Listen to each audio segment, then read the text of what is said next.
শিক্ষা মন্ত্রণালয়ের মাধ্যমিক ও উচ্চশিক্ষা বিভাগ বেসরকারি শিক্ষা প্রতিষ্ঠানের এমপিও নীতিমালা ও জনবল কাঠামো সংশোধন করে একটি নতুন প্রজ্ঞাপন জারি করেছে।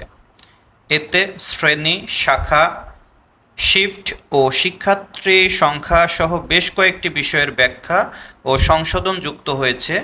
কি কি সংশোধন ও ব্যাখ্যা দেওয়া হয়েছে তা নিয়েই করব আজকের আলোচনা।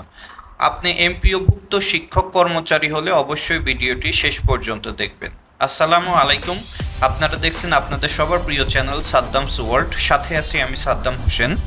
বিস্তারিত জানতে ভিডিওর শেষ পর্যন্ত দেখুন।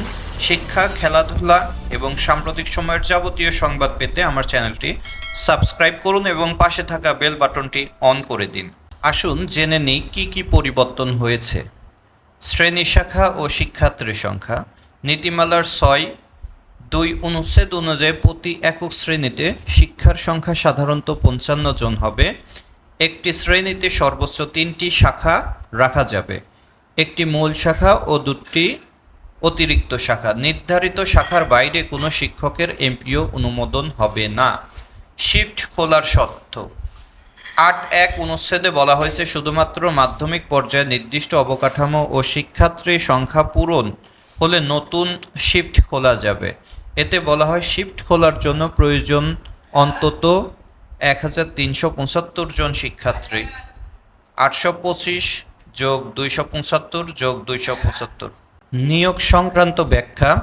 ৯(৩) অনুচ্ছেদে পরিষ্কার করা হয়েছে, যারা প্যাটার্নে না থাকা পদে নিয়োগ পেয়েছেন তাদের নিয়োগ মন্ত্রণালয়ের বিধি অনুযায়ী বৈধ ধরা হবে যদি তা নির্ধারিত শর্ত অনুযায়ী হয়ে থাকে। প্যাটার্নভুক্ত পদে এমপিও থাকার পরও কোনো কারণে পদ বিলুপ্ত হলে সেটিকে উদ্বৃত্ত পদ হিসাবে বিবেচনা করা হবে। সমন্বয় সংক্রান্ত সংশোধন। নীতিমালার ১(৪) অনুচ্ছেদে বলা হয়েছে, যদি কোনো প্রতিষ্ঠান মাধ্যমিক স্তরে এমপিও না পেয়ে থাকে তবে সেখানে কর্মরত কোনো যোগ্য শিক্ষককে নিম্ন মাধ্যমিক স্তরে শূন্য পদে একই বিষয়ে শিক্ষক হিসাবে সমন্বয় করা যাবে। তবে মাধ্যমিক স্তরে পুনরায় এমপিও প্রাপ্তির আগ পর্যন্ত ওই বিষয়ে নতুন নিয়োগ দেওয়া যাবে না। কর্মচারীদের ক্ষেত্রে একই সমন্বয় প্রযোজ্য হবে না। পদোন্নতির যোগ্যতা। প্রজ্ঞাপনে বলা হয়, সহকারী প্রধান শিক্ষক বা প্রধান শিক্ষক যদি অধ্যক্ষ পদে আবেদন করতে চান তাহলে তাদের নির্দিষ্ট শিক্ষাগত যোগ্যতার পাশাপাশি ১৩ বা ১৫ বছরের শিক্ষকতার অভিজ্ঞতা থাকতে হবে, যা এমপিওভুক্ত পদে থাকতে হবে। কম্পিউটার কোর্স সংক্রান্ত সংশোধন। পরিশিষ্ট মো.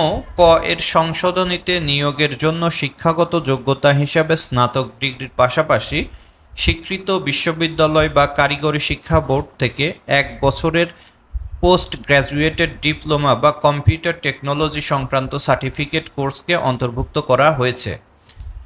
সুপ্রিয় দর্শক মণ্ডলী, ভিডিও সম্পর্কে আপনার কোনো মতামত থাকলে কমেন্টে জানান এবং যদি আপনার এই ভিডিও ভালো লেগে থাকে তাহলে লাইক, শেয়ার করে অন্যদের দেখার সুযোগ করে দিন। আর হ্যাঁ, আপনি যদি এই চ্যানেলে নতুন হয়ে থাকেন তাহলে চ্যানেলটি সাবস্ক্রাইব করে বেল বাটনটি অন করে দিন। দেখা হবে নতুন কোনো আলোচনায়। সবাই ভালো থাকবেন। আল্লাহ হাফেজ।